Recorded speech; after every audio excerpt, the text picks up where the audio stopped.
The Signal Oil program, The Whistler.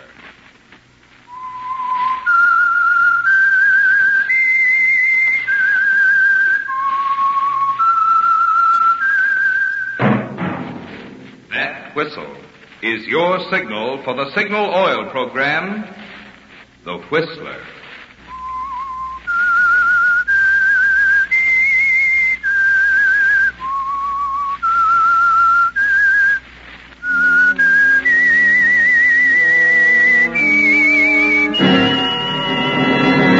I am the Whistler, and I know many things, for I walk by night. I know many strange tales hidden in the hearts of men and women who have stepped into the shadows. Yes, I know the nameless terrors of which they dare not speak. Yes, friends, it's time for the Whistler. And remember, let every traffic signal remind you, with new Signal gasoline, you do go farther than ever. Look for the familiar big yellow and black circle sign that identifies those popular Signal service stations throughout the West from Canada to Mexico. And now, the Whistler's strange story, Bulletproof.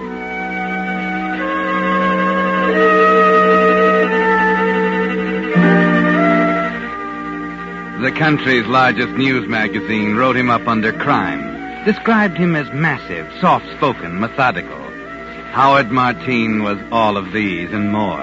He was a man who believed in a planned existence. Whether it was business, matrimony, or murder, Howard Martine never took chances. He made his plans and carried them out to the letter. This philosophy brought him great financial success.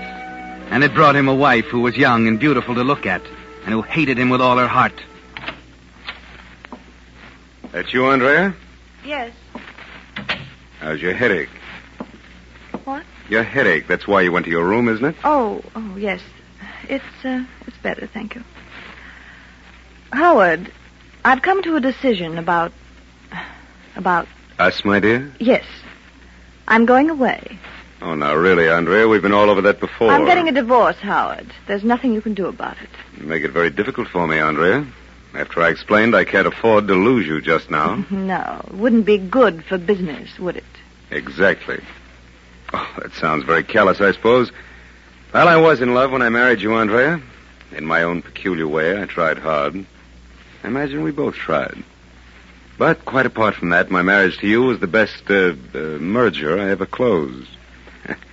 When we met, I was a fly-by-night bond salesman. Now you own a corporation. No, we own a corporation. Oh, don't worry, you can have my share. Now, that's very generous of you, my dear. Typically feminine. But I'm afraid without you, there wouldn't be any share. What do you mean? One of your most endearing charms, Andrea, is the fact that you have a great many rich friends. Naturally, when you married me, they felt called upon to make some sort of gesture, to show that I was being accepted as one of them. So they entrusted their investments to the firm of Howard Martine Incorporated. And very wisely, too. Now, what do you suppose would happen the moment the news got around that you were divorcing me? Well, I don't think it has anything to do with it. Well, don't be naive, Andrea. You think I'm going to lose everything I acquired by marrying you? I'm afraid you didn't protect yourself very well, Howard. It would seem so, wouldn't it? I'm sorry. I'm leaving in the morning. If you sue for divorce, Andrea, you'll make a fool of yourself. You're bluffing, Howard. You've no grounds for contesting. You can't prove a thing. I can prove enough to stop you cold. Hey, if you don't believe me, come here.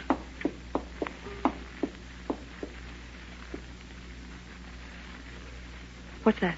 Here, hold this up to your ear. Hello? Paul, dear. Portrayed. I had to call you. I needed some courage. Where are you? At home. I'm going to tell him now.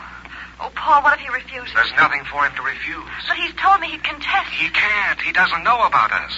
And even if he did, there'd be no proof. Is that enough? Or would you like to hear more?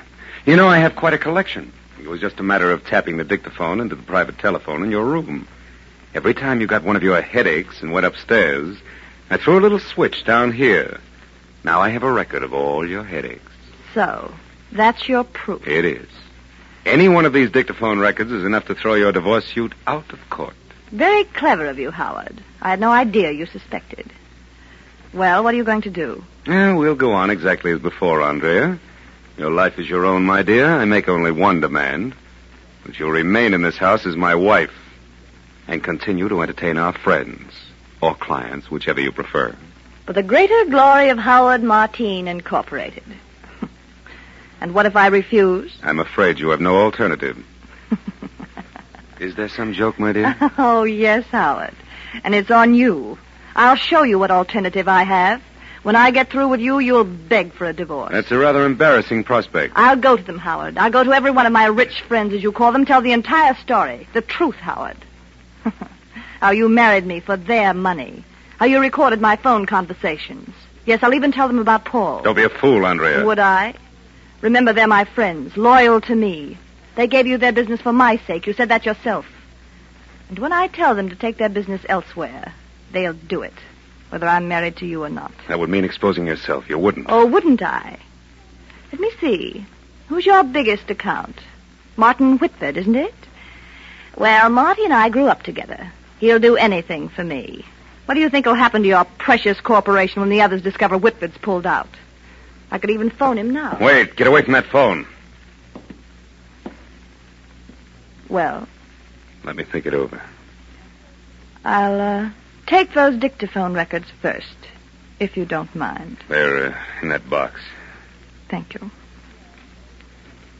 Well? Oh, you can have your divorce. Only give me a week to work things out. Look, you can afford to be generous now, Andrea. You're going to marry your Paul. You've won. Well, all right. But you've got to stay here as if nothing happened. Otherwise, the story will come out before I can do anything to prepare the ground. Very well.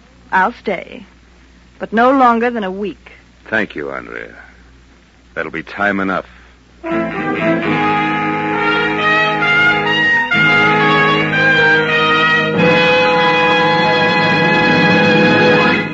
With the prologue of Bulletproof, the Signal Oil Company brings you another strange story by The Whistler. It takes extra quality to go farther. Yes, it takes extra quality to go farther. And Signal gasoline has the quality that has made it famous throughout the West, from Canada to Mexico, as the Go Farther gasoline.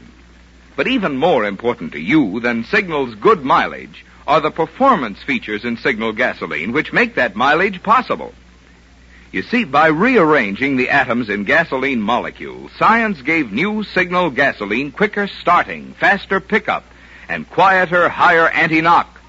And it's because of this, because it helps your motor perform more efficiently, that you now go farther than ever with new Signal gasoline. Now, that's an important point to remember. It's the same qualities that give you extra driving pleasure that also give you extra mileage. That's why Signal says, look to your speedometer for the best proof of gasoline quality. It takes extra quality to go farther. And Signal is the famous Go Farther gasoline. And now, back to the Whistler.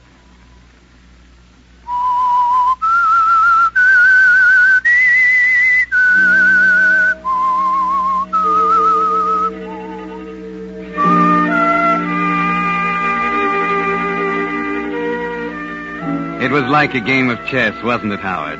You had your attack planned right down to the last detail, with the final checkmate only a few moves away. But as it often happens, you were so absorbed in the plan of attack that you completely overlooked the obvious, simple countermove that Andrea would be bound to make, that you would go to her friends and tell them the truth. All you could do was try to control the rage inside of you until she left the room. You sit alone in the library and try to think, realizing, of course, that there's only one answer now.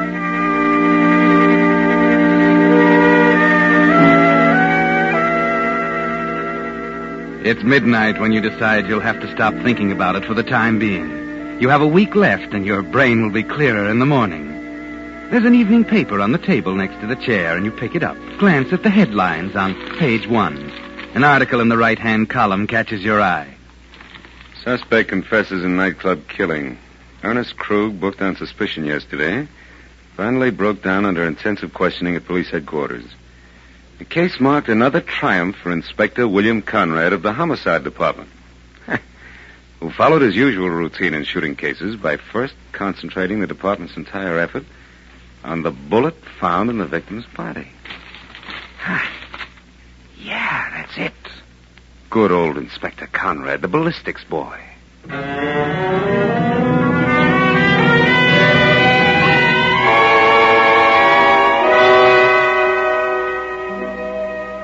Well, you have a plan now, haven't you, Howard?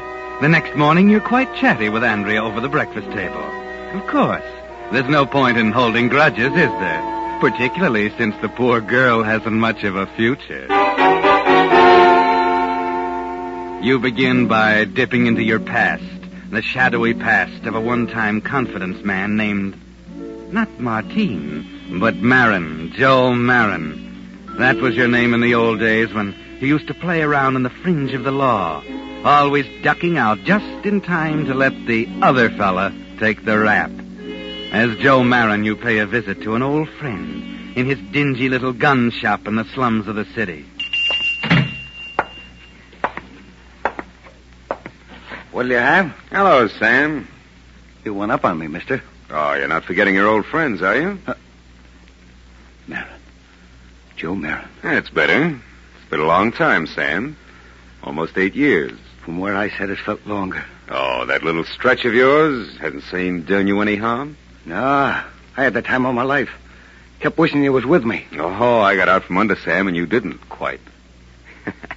After all, I didn't tell everything I knew, huh? If I did, you might have got the chair. That's why I want you to do me a favor. You're killing me. I can pay for it, Sam. Enough to buy back 8 years?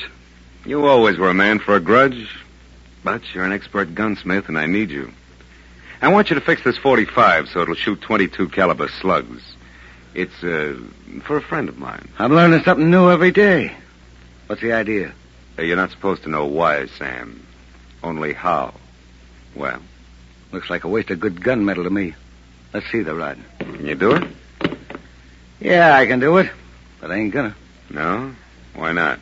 I ain't exactly my own boss. I gotta be careful. Oh, yes. I know all about that. You know, that's why I'm so sure you're going to do this for me? I don't get you. Well, being on parole kind of fences a guy in, doesn't it? What does it? Listen, Mayor, I don't know what you're talking about. I ain't done anything to violate my parole. That's not the way I heard it. Well, I'll try somewhere else. See you in a little while. Wait a minute. Well? Shakedown, huh? What do you know, Marin? I don't know a thing, Sam. Not a thing. When do you want this? Day after tomorrow? Pretty short order. It'll be worth your while. Okay, Mr. Big.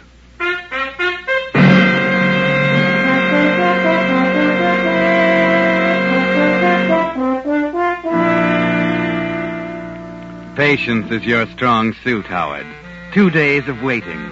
2 days in which your seeming nervousness is interpreted by Andrea merely as concern about your precious corporation. Finally, you return to Sam's place and pick up your package. Andrea arrives late that evening and goes straight up to her room without a word to you. You wait alone in the library until you're sure the servants are asleep in their separate quarters. Then you walk quietly up to Andrea's room.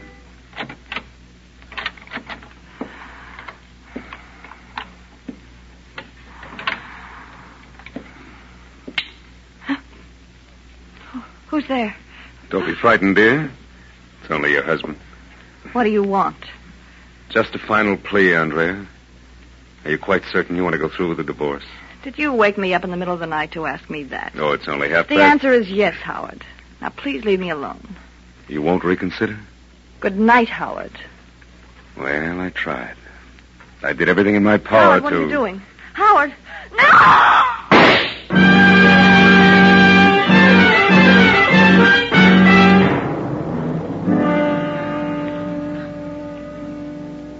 What's the verdict, Doc? It was instantaneous, Inspector. About 10 hours ago. Uh-huh. 22 through the left temple.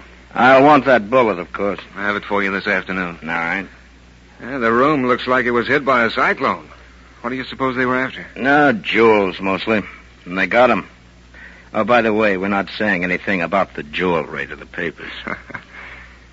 Well, Inspector, here's another one for you to crack in your ballistics laboratory. Yeah. You know, Doc, they used to laugh at me at first. They called me a nut. Bullets on the brain, they said. But they're beginning to find out now that the big story in every shooting case is written in those little rifling marks on the bullet. Plainer even than fingerprints a lot of times. Excuse me a minute, Doc.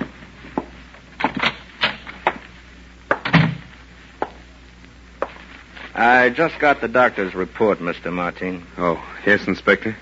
Your room is just down the hall from your wife's. It's funny you didn't hear anything during the night. Well, I don't know. I might have heard a shot, but I can't think very clearly now. Yes, certainly, I understand. I seem to remember some sort of nightmare. I thought it was a dream. You see, I didn't know anything had happened until the butler woke me this morning after... I see. No, it's funny, that .22...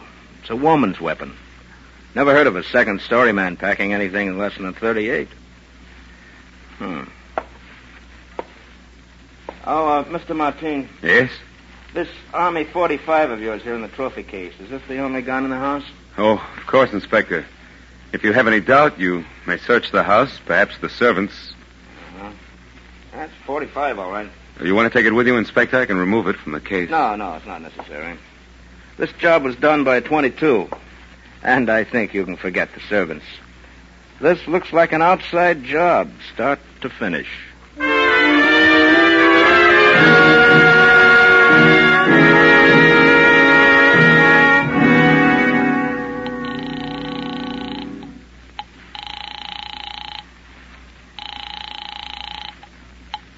Homicide, Conrad speaking. Oh, hello, Inspector. Howard Martin. Oh, yes, Mr. Martin. I'm sorry I haven't been much help to you during the past few days. Well, I understand. I just called to see how you were coming along. Well, I'm afraid we haven't much news for you yet. We'll really get a move on, though, once the killer dumps those jewels. And he'll have to do it sooner or later. I see.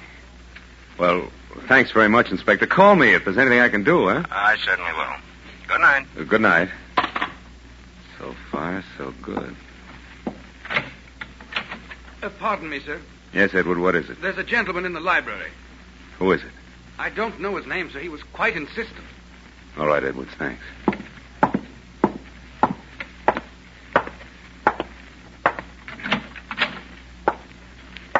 Hello, Joe. What do you want? Relax, Joe. Pour yourself a drink. Hope you don't mind. I just helped myself. Pretty good bourbon. You're just going to stand there? Sit down. Go on. All right, Sam, what is it? Well, I want to offer my condolences, first of all. Tough, ain't it? What happened to your wife, I mean? Yeah, quite a shock. You know, I said to myself, there's something to think about. All I got is a newspaper to go by, understand? Page 1. Society dame knocked off during robbery. Don't say what kind of a robbery. Only that the dame is knocked off with a .22. Now, there's something to make a guy think, ain't it? Go on, I'm listening. Especially unusual here in this town where the homicide inspectors are nut on ballistics. So right off, I figured out. Somebody saw in the inspector a curve. That's when I think of old Joe Marin. Threatening to frame me on a parole violation if I don't play nice and fix his Army 45 so she'll shoot like a .22. Marin. Martin. Same guy. I put 2 and 2 together, the bell rings, and out comes $100,000. That's what it's going to cost you, Joe. $100,000. I haven't got $100,000. I'm a reasonable character. What have you got? I can't do it, Sam. I can't. You better start thinking, Joe. Wait a minute. I have got $100,000 in jewelry. How hot is it? Oh, not hot at all. It belonged to my wife. Now, look, you can turn it into cash in 10 minutes if you want to. Let's have a look, huh? Right.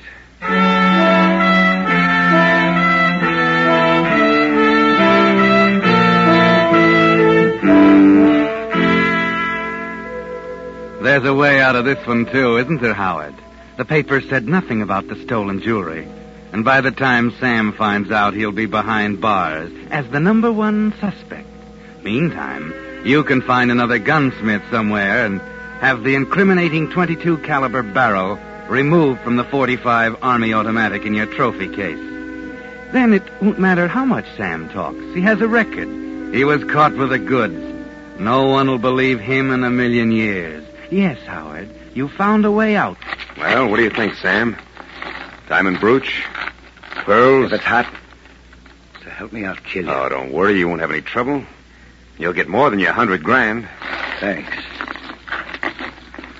Okay, that's it. I'll let you know how I come out, Joe. Yeah, you know where to get me. Yeah. Oh, one other thing. I'm taking your custom-built 45 along with me, just in case I need it to back up my store. Wait a minute, you double-crossing. Shut up, Joe. I'd hate to pull the trigger at a time like this. Good night, Joe.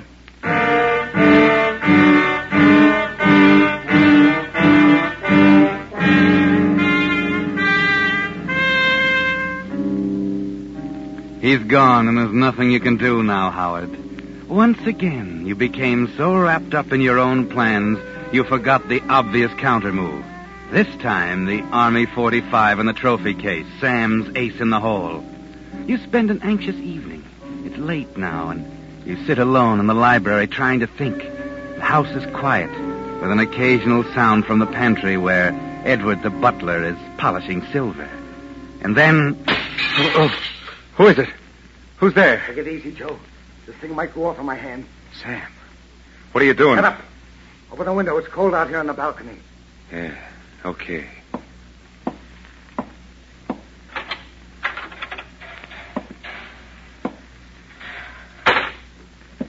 You dirty, double-crossing skunk. It wasn't hot, huh? Now listen, Sam, You knew that jewelry was hot. You knew it was bait to catch your wife's murderer. Pretty neat. Lucky I knew the fence he tipped me off. You always was a rat, Joe. Strictly a rat. There's only one way to handle a rat. You got it all wrong, Sam. Don't try to talk your way out of it. I'm going to give it to you, Joe. Just what you deserve. Oh, Edward, how did you get in here? Edward. Here, give me that gun. I tell you. Get away from me. No. Now, just what were you saying, Sam? Okay, it's an old one, Joe. I guess it's still good. Yeah. By the way, where is Edward? It doesn't concern you. I'm going to kill you, Sam. Self-defense, made to order. Yeah? Yeah. I don't think so, Joe. Say we, No, Joe. You see, the minute you pull the trigger of that little pea shooter, you put the rope around your neck. What do you mean? Don't be stupid, Joe. Just give me the rod like a nice boy. You ain't going to pull that trigger and hang yourself, are you? Because that's what you'd be doing, Joe. The minute Conrad found another 22 slug in my body, same as the one that killed your wife, it'd be all over, wouldn't it? You see, Joe? Get what I mean? Don't come any closer. You won't pull that trigger. You can't, Joe. One more step, Sam, I'm warning you. Besides, you haven't got it. You haven't got guts. Haven't I, Sam?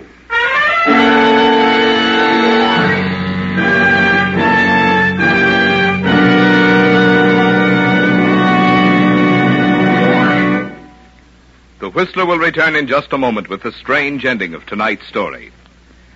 But right now, since most folks never see how or where the gasoline they use in their car is made, it occurred to me that you might be interested to look in on the organization that brings you the Whistler and those fine Signal oil products. It all started not long after World War I, when a small group of young Westerners got together to form their own independent oil company, Signal Oil and Gas Company. In the face of what seemed overwhelming competition, these determined young men succeeded in bringing to Western motorists the first anti-knock gasoline at regular prices. Being independent themselves, they naturally sold Signal gasoline only through independent service stations, just a handful of them at that time. But motorists liked Signal products, liked them so well that the Signal organization grew and grew, until today independent Signal dealers serve 7 western states from Canada to Mexico. Now, obviously, there must be good reasons why so many motorists have switched to Signal. You can discover these reasons for yourself by just stopping at your own neighborhood Signal dealers. There you'll find the tops in gasoline and automotive lubricants, backed by Signal's 15-year tradition of quality. And you'll enjoy more thorough, more conscientious service, because Signal dealers, being in business for themselves, have an incentive to serve you better. And now, back to the Whistler.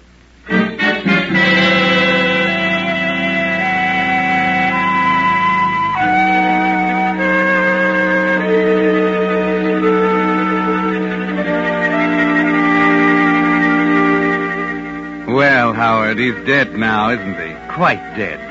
And shooting Sam down with the same gun you used to kill Andrea was just like writing a confession to Inspector Conrad. Yes, he'll find the .22 slug in Sam's body and it'll all be over. Unless you can get rid of the body first. Yes, it's your only chance. And then a short time later, when Edwards, your butler, comes into the room. Well, Edwards, quite a mess, huh? It was self-defense, sir. He threatened you with a gun. I saw it all from the hall. Yeah, self-defense. Well, what are you going to do, Mr. Martin? Give me a hand. I've got to get him out of here. Oh, but, sir, you can't. The police. Give me a hand, will you? Mr. Martin, you shouldn't... Shut up and grab his feet. Sir, if you'll only let me... Shut up! Now, go on, grab his Mr. feet. Martin, all right. Out that way. Go on. Yes. Kick the door back. Now, this way. Down the hall. We can take him down the back. Mr. Martin, I don't understand... Will you shut up? I'll hold him up so I can... Conrad. Well, what's going on, gentlemen? What are you doing here? Maybe your butler can answer that one, Martin. I've been trying to tell you, sir. After I heard the crash of broken glass and saw this man come into the room with a gun, I called the police. What's this all about, Martin? Okay, Conrad, I guess you might just as well know the whole story. You'll know it anyway when you dig the slug out of his body. It'll be a .22. A .22? Your wife was killed with a gun. Yeah. Here, here's the gun. Hey, wait a minute, this is a .45. I had it rigged to shoot a .22. Sam, he's the guy on the... Well, he fixed it for me. Ah.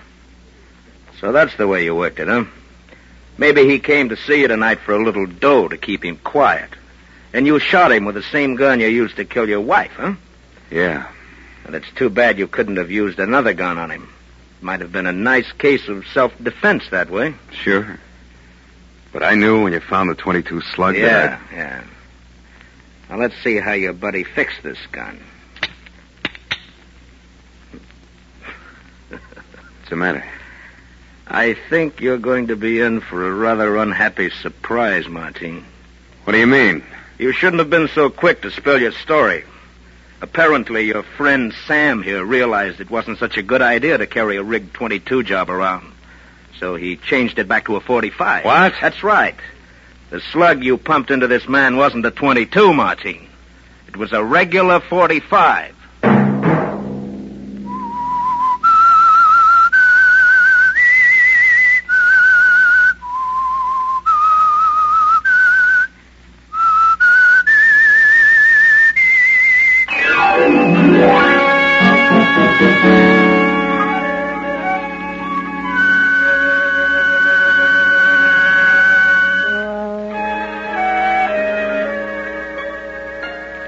Next Monday at 9 o'clock, The Whistler will bring you another strange tale.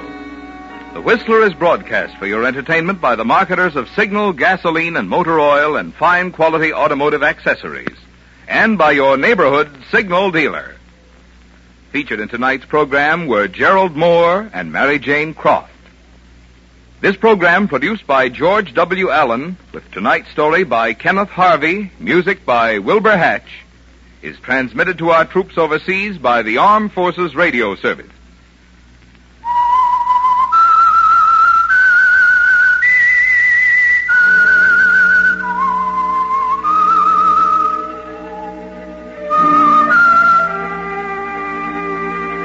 That whistle is your signal for the Signal Oil program, The Whistler. This is Marvin Miller speaking, reminding you to look for those familiar yellow and black circle signs that identify those popular Signal oil stations throughout the West from Canada to Mexico. This is CBS, the Columbia Broadcasting System.